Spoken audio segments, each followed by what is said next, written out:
श्री दुर्गा सप्तशती नवम अध्याय। ध्यानम। मैं अर्धनारीश्वर के श्री विग्रह की निरंतर शरण लेता हूँ। उसका वर्ण बंदूक पुष्प और सुवर्ण के समान रक्तपीत मिश्रित है। वह अपनी भुजाओं में सुंदर अक्षमाला, पाश, अंकुश और वरद मुद्रा धारण करता है। अर्धचंद्र उसका आभूषण है तथा वह 3 नेत्रों सुशोभित है।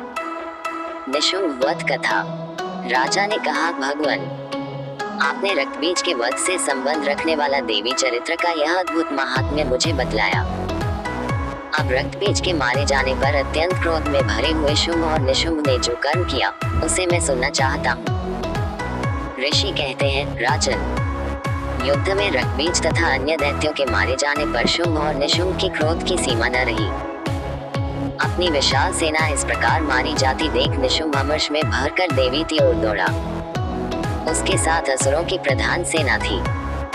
उसके आगे, पीछे तथा पार्श्व भाग में बड़े बड़े असुर थे जो क्रोध से ओर चबाते हुए देवी को मार डालने के लिए आए।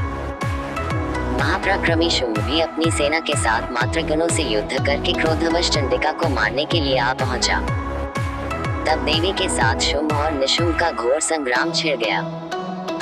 वे दोनों दैत्य मेघों की भांति बाणों की भयंकर वृष्टि कर रहे थे। उन दोनों के चलाए हुए बाणों को चंडिका ने अपने बाणों के समूह से तुरंत काट डाला और शस्त्र समूहों की वर्षा करके उन दोनों दैत्यपतियों के अंगों में भी चोट पहुंची। निशुंभ ने तीखी तलवार और चमकती हुई ढोल लेकर देवी के श्रेष्ठ वाहन सिंह के मस्तक पर प्रहार किया। अपने वाहन को चोट पहुंचने पर देवी ने क्षुरप नामक बाण से निशुंभ की श्रेष्ठ तलवार तुरंत ही काट डाली और उसकी ढाल को भी, जिसमें 8 चांद जड़े थे, खंड खंड कर दिया। ढाल और तलवार के कट जाने पर उस असुर ने शक्ति चलाई, किंतु सामने आने पर देवी ने चक्र से उसके भी 2 टुकड़े कर दिए। अब तो निशुंभ क्रोध से जल उठा और उस दानव ने देवी मारने के लिए शूल उठाया, किंतु देवी ने समीप आने पर उसे भी मुक्के से मारकर चूर्ण कर दिया। तब उसने गदा घुमाकर चंडी के ऊपर चलाई, परंतु वह भी देवी के त्रिशूल से कटकर भस्म हो गई। तदनंतर दैत्यराज निशुंभ को फरसा हाथ में लेकर आते देख देवी ने बाण समूहों से घायल कर धरती पर सुला दिया। उस भयंकर पराक्रमी भाई निशुंभ के धराशायी हो जाने पर शुंभ को बड़ा क्रोध हुआ और अंबिका का वध करने के लिए वह आगे बढ़ा। रथ पर बैठे बैठे ही उत्तम आयुधों से सुशोभित अपनी बड़ी बड़ी 8 अनुपम भुजाओं से समूचे आकाश को ढककर वह अद्भुत शोभा पाने लगा। उसे आते देख देवी ने शंख बजाया और धनुष की प्रत्यंचा का भी अत्यंत दुस्सह शब्द किया। साथ ही अपने घंटे के शब्द से, जो समस्त दैत्य सेनाओं का तेज नष्ट करने वाला था, संपूर्ण दिशाओं को व्याप्त कर दिया।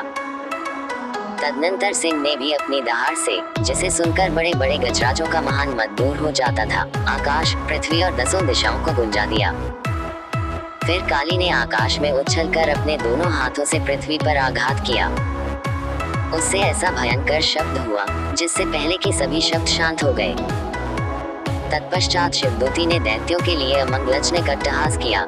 इन शब्दों को सुनकर समस्त असुर थर्रा उठे, किंतु शुंभ को बड़ा क्रोध हुआ। उस समय देवी ने जब शुंभ को लक्ष्य करके कहा, ओ दुरात्मन, खड़ा रह, खड़ा रह। तभी आकाश में खड़े देवता बोल उठे, जय हो, जय हो। उद्धरण। शुंभ वहां आकर ज्वालाओं से युक्त अत्यंत भयानक शक्ति चलाई। अग्नि में पर्वत के समान आती हुई उस शक्ति को देवी ने बड़े भारी रुके से दूर हटा दिया। उस समय शुंभ के सिंहनाद से तीनों लोग गूंज उठे। राजन, उसकी प्रतिध्वनि से वज्रपात के समान भयानक शब्द हुआ, जिसने अन्य सब शब्दों को जीत लिया। शुंभ के चलाए हुए बाणों के देवी ने और देवी को चलाए हुए बाणों के शुंभ ने अपने भयंकर बाणों द्वारा सैकड़ों और हजारों टुकड़े कर दिए। तब क्रोध में भरी हुई चंडिका ने शुंभ को शूल से मारा। उसके आघात से मूर्छित हो वह पृथ्वी पर गिर पड़ा। इतने में ही निशुंभ को चेतना हुई और उसने धनुष हाथ में लेकर बाणों द्वारा देवी, काली तथा सिंह को घायल कर डाला। फिर उस दैत्यराज ने 10,000 बाहें बनाकर चक्रों के प्रहार से चंडिका आच्छादित कर दिया। तब दुर्गम पीड़ा का नाश करने वाली भगवती दुर्गा ने कुपित होकर अपने बाणों से उन चक्रों तथा बाणों को काट गिराया। ये देख निशुंभ दैत्य सेना के साथ चंडिका का वध करने के लिए हाथ में गदा ले बड़े वेग से दौड़ा। उसके आते ही चंडी ने तीखी धार वाली तलवार से उसकी गर्दन को शीघ्र ही काट डाला। तब उसने शूल हाथ में ले लिया।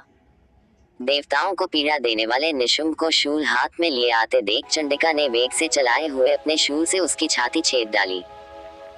शूल से विदीर्ण हो जाने पर उसकी छाती से एक दूसरा महाबली एवं महापराक्रमी पुरुष खड़ी रह कहता हुआ निकला।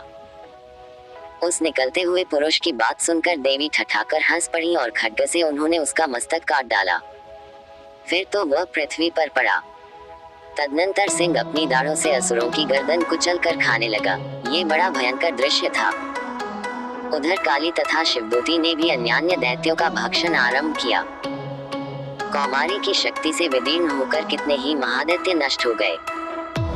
ब्रह्माणी के मंत्र पूत जल से निस्तेज होकर कितने ही भाग खड़े हुए। कितने ही दैत्य माहेश्वरी के त्रिशूल से छिन्न भिन्न हो धराशायी हो गए। वाराही के थूथुन के आघात से कितनों का पृथ्वी पर कचूमर निकल गया। वैष्णवी ने भी अपने चक्र से दानवों के टुकड़े टुकड़े कर डाले। इंद्र के हाथ से छूटे हुए वज्र से भी कितने ही प्राणों से हाथ धो बैठे। कुछ असुर नष्ट हो गए, कुछ उस महायुद्ध से भाग गए तथा कितने ही काली, शिवदूती तथा सिंहग्रास बन गए। इस प्रकार श्री मार्कंडेय पुराण में सावर्णिक मनवंतर की कथा के अंतर्गत देवी महात्म्यों में निशुंभ वध नामक 9वां अध्याय पूरा हुआ। जय मां दुर्गा, जय शंकर।